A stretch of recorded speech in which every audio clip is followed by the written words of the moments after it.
Alright, what's going on, guys? Today we're going to be looking at the AXL Advanced Dual Mag Hanger, which you can see is on the rear of my plate carrier.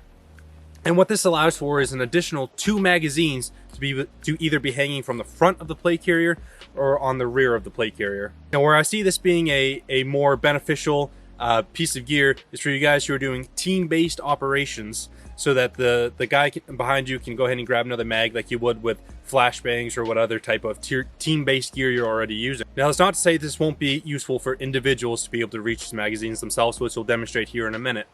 Where I can also see this being really beneficial is for if you're doing something where you don't need a belt. This is going to allow you to add additional magazines in the negative space of the rear of the plate bag, and it's not taking up all that cummerbund space, especially if you're running radios and other types of equipment on your cummerbunds. This is going to free up more room for more magazines. So to kind of demonstrate how you're able to use this as an individual, I'll go ahead and do a 1 reload 1 here to kind of show you that you can still get an emergency reload out of this pouch.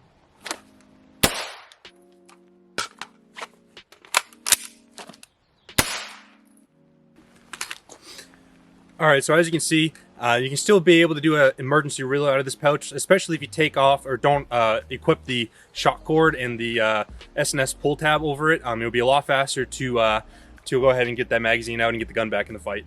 Alright, so this one, I'm not going to use the shock cord, just to kind of demonstrate how you can potentially do this faster if you don't want to use the pull tabs.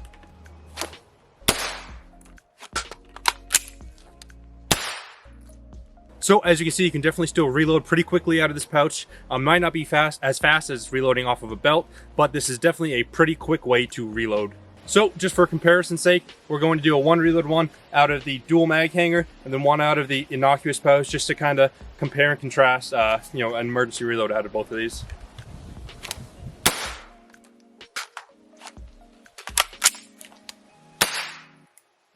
Alright, and now out of the innocuous pouch.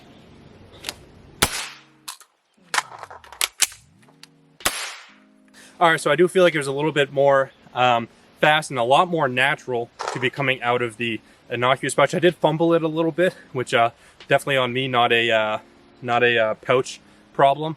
But I do think you'll find it a lot more natural and a lot more faster to be reloading out of a belt. But that's not to say that the dual mag hanger is a bad thing by any means. So, as I mentioned earlier, this does have the ability to run shock cord and S&S precision pull tab, which comes with it for you guys who might be doing airborne, maritime, or helo operations where you're required to have a second level of retention. So because this just hooks the plate bag with hook and loop, this is easily able to be added or taken off depending on what your mission is going to be.